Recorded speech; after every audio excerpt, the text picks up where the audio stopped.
Hello students, आज हम लोग बिहार इंटरमीडिएट एग्जामिनेशन बोर्ड के द्वारा आयोजित 2015 एनुअल परीक्षा का जो है क्वेश्चन का सलूशन आज हम लोग तैयार करने जा रहे हैं।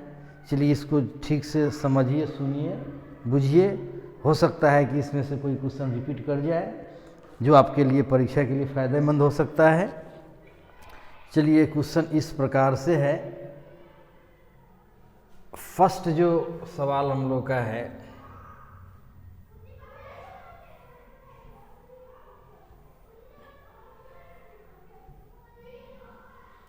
सवाल जो है कहता है कि when offspring is form by single parent,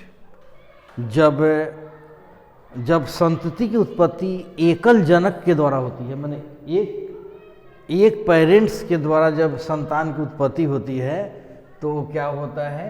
asexual reproduction कहलाता है, अलैंगिक जनन कहलाता है। अलैंगिक जनन, असेक्सुअल रिप्रोडक्शन का यही तो डेफिनेशन है कि जब संतति माने संतान की उत्पत्ति एकल जनक माने सिंगल पेरेंट, एक पेरेंट के द्वारा होता है तो उसे हम अलैंगिक जनन कहते हैं। कहता है कि reproduction by budding occurs in, माने मुकुलन के द्वारा जनन किसमें होता है? तो इसमें जितने भी चॉइस है उसमें ईस्ट जो है, ईस्ट में क्या होगा? रिप्रोडक्शन जो है मुकुलन के द्वारा होगा, बडिंग के द्वारा होगा। तो ईस्ट में क्या होता है? ईस्ट में मुकुलन की क्रिया जो है, ईस्ट में जो है बडिंग के द्वारा, मुकुलन के द्वारा अलैंगिक जनन होता है। ईस्ट के अलावा हाइड्रा भी है और भी है, मान ईस्ट और हाइड्रा इसका बेस्ट एग्जाम्पल है बडिंग का, मुकुलन का। चलिए, what is the number of chromosome present in human gamete? मानव युग्मक में गुणसूत्र की संख्या कितना होता है? तो आपको पता है कि मानव का जो युग्मक है male gamete, human gamete haploid होता है। गैमिट्स हमेशा हेप्लोइड होते हैं और मनुष्य में 2n बराबर जो है 46 होता है, इसलिए हेप्लोइड कितना हो जाएगा? 23 हो जाएगा। इसलिए क्या होगा? मानव के जो है युग्मक में, ह्यूमन गैमिट में क्रोमोसोम की संख्या, गुणसूत्र की संख्या कितना होगा? 23 होगा। चलिए अगला सवाल हम लोग का, अगला सवाल है ओविपेरस आर। अगला सवाल हम लोग का है कि ओविपेरस आर। ओविपेरस का मतलब होता है अंडा देने वाला।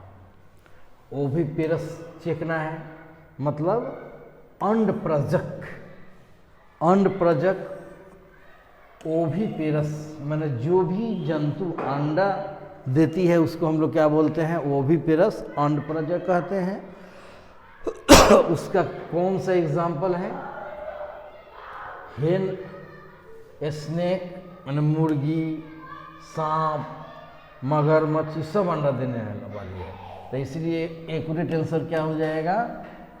इनमें से सभी जो है आंसर हो जाएगा। चलिए अगला है कि द्विगुणित है, डिप्लॉयड इज। एक क्वेश्चन कई बार जो है रिपीट किए हुआ है ना, बिहार बोर्ड में, बिहार इंटरमीडिएट बोर्ड में बहुत बार सवाल हुआ है कि डिप्लॉयड इज, कौन सा डिप्लॉयड रचना है, द्विगुणित रचना है? तो क्या हो जाता है? यूगमनज जाइगोट जो है क्या है? डिप्लॉयड स्ट्रक्चर है। Aril is the edible part of the following fruit. Aril बीज चोल, एरिल जो है किसका खाया जाता है? तो माइरिस्टिका, जायफल, लीची, एनोना शरीफा, इन सभी का एरिल खाया जाता है। पे याद रखिएगा, शरीफा, लीची और जायफल। और उसके बाद में एक जंगली जिलेबी भी है, उसका भी एरिल वाला भाग खाया जाता है। चलिए अगला सवाल हम लोग का है, देखते हैं। कहता है कि source of Eco R1 source of Eco R1, ये रेस्ट्रिक्शन इंडोन्यूक्लियस इंजाइम है। तो ये इंजाइम जो है ई कोलाई से क्या किया गया है, प्राप्त किया गया है।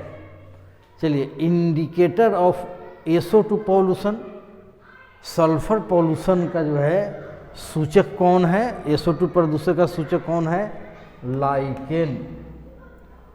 लाइकेन जो है SO2 पॉल्यूशन का इंडिकेटर है। जहाँ पर SO2 पॉल्यूशन ज़्यादा रहता है वहाँ पर ये लाइकेन जो है नहीं उगता है। चलिए, टी लिम्फोसाइट्स ओरिजिनेट फ्रॉम, तो बोन मैरो से, अस्थि मज्जा से क्या होता है, बनता है। तो टी लिम्फोसाइट्स, चाहे कोई भी लिम्फोसाइट्स क्या होता है, बोन मैरो के स्टेम सेल्स में बनते हैं। और ये टी लिम्फोसाइट जो है थाइमस में आकर क्या होता है, मैच्योर होते हैं, मैच्योर इन इट। तो टी लिम्फोसाइट बनता है बोन मैरो में, और उसकी मैच्योरिटी कहाँ होती है, थाइमस ग्लैंड में। वहाँ पर जाकर उसका प्रोलिफरेशन होता है, मैच्योरेशन होता है। चलिए, तो यहाँ टी लिम्फोसाइट ओरिजिनेट पूछा है तो क्या लिखेंगे, बोन मैरो।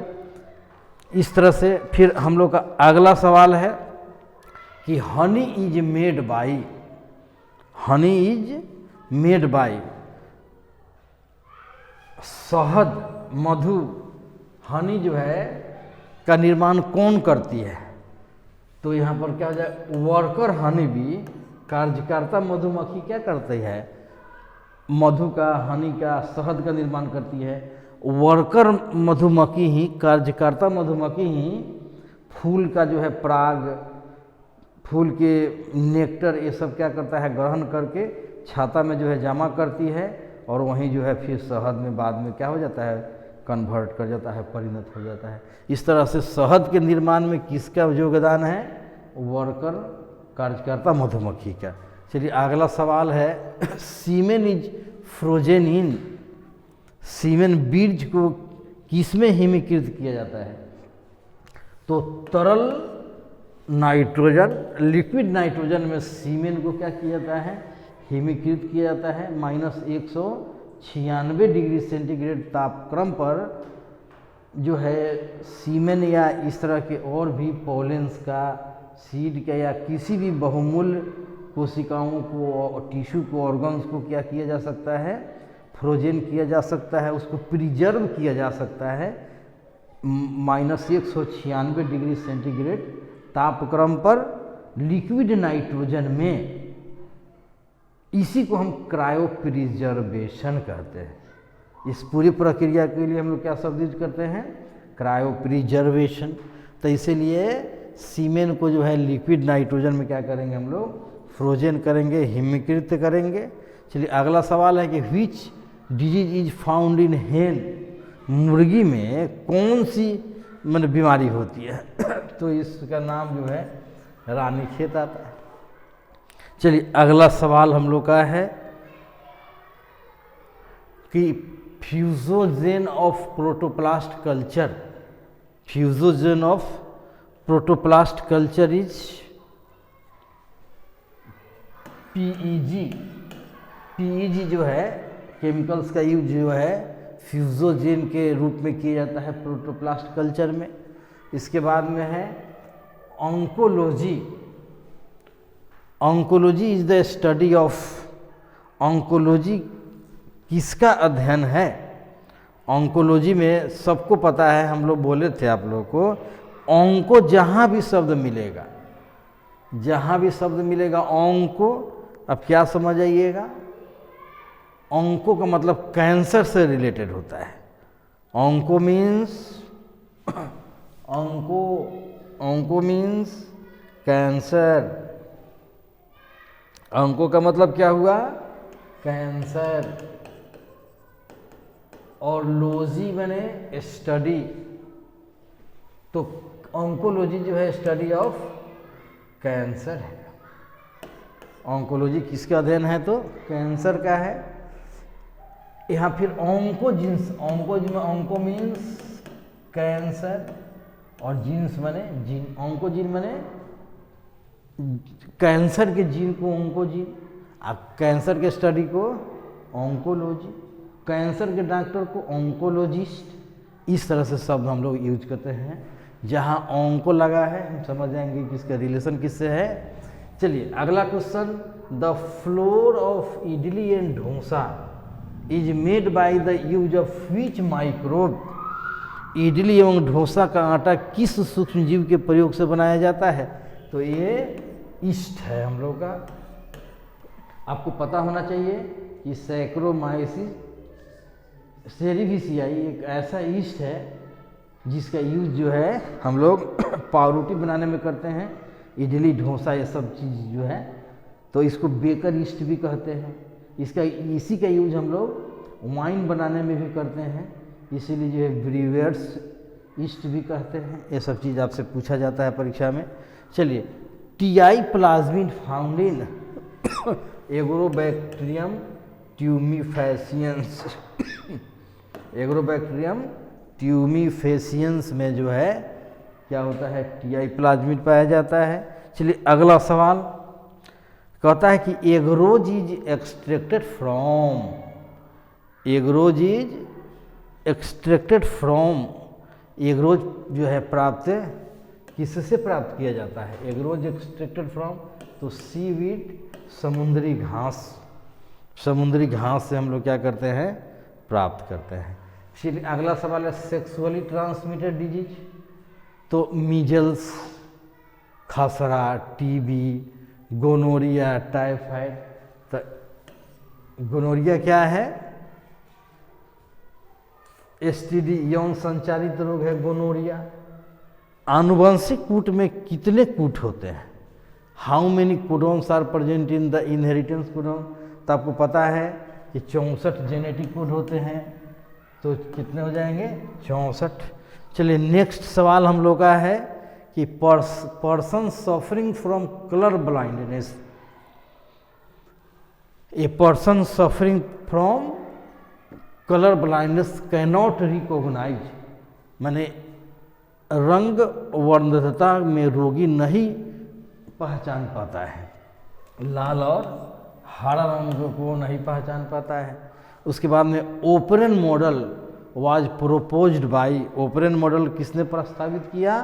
तो जैकोब एंड मोनार्ड ने किया था। चलिए फिर अगला सवाल, इकाइडिना क्या है? इकाइडिना इज, इकाइडिना क्या है?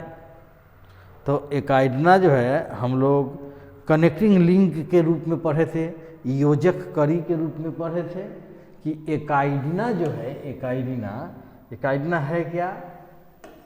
तो इकाइडिना जो है एक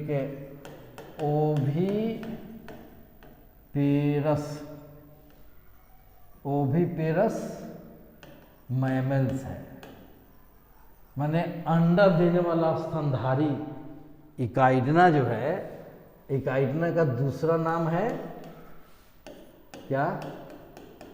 स्पाइनी एंटीटर, आपको बताया गया है। इकाइडिना जो है स्पाइनी एंटीटर है, और ये ओविपेरस मैमल्स है, अंडा देने वाला स्तनधारी।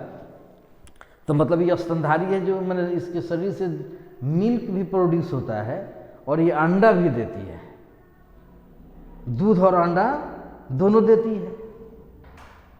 तो दूध और अंडा देने वाला ये दोनों जंतु हैं, इकाइडिना, स्पाइनी एंटीटर। तो ये कनेक्टिंग मतलब इसमें दूध देने का भी कैरेक्टर मैमल्स के जैसा है और अंडा देने का कैरेक्टर रेप्टाइल, सांप की तरह है।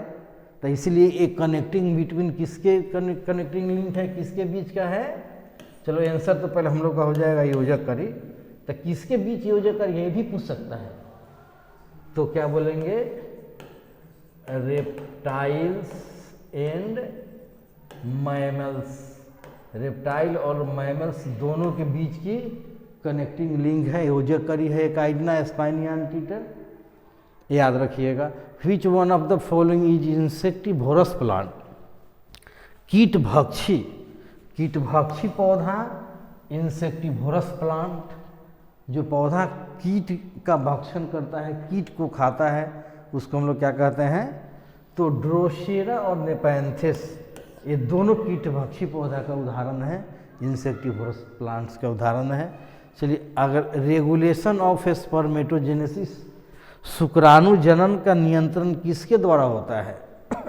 तो एलएच हार्मोन के द्वारा जो है शुक्राणु जनन स्पर्मेटोजेनेसिस का रेगुलेशन होता है, नियंत्रण होता है। चलिए नेक्स्ट सवाल, अगला सवाल, in human blood group AB, AB जो है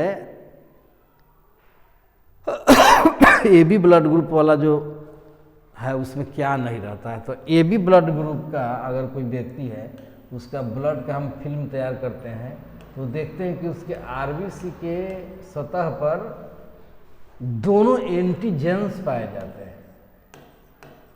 एंटीजेंस A और B दोनों प्रेजेंट होगा। कोई व्यक्ति जिसका ब्लड ग्रुप अगर AB है, इसका मतलब है कि उसमें A और B दोनों एंटीजेंस प्रेजेंट है, और उसके प्लाज्मा में कोई एंटीबॉडी नो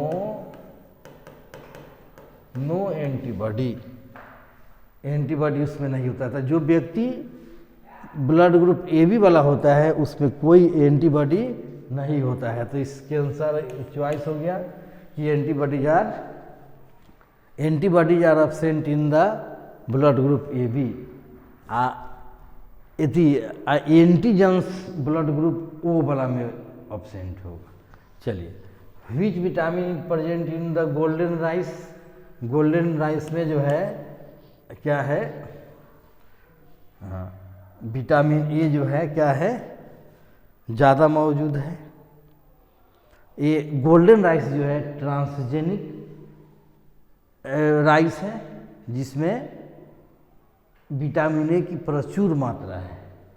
चलिए, कहता है कि मेंडल प्रोपोज्ड, अब कह रहा है कि लॉ ऑफ लिंकेज। तो लॉ ऑफ लिंकेज कौन दिया था? टी एच मॉर्गन दिए थे। 10% लॉ ऑफ एनर्जी का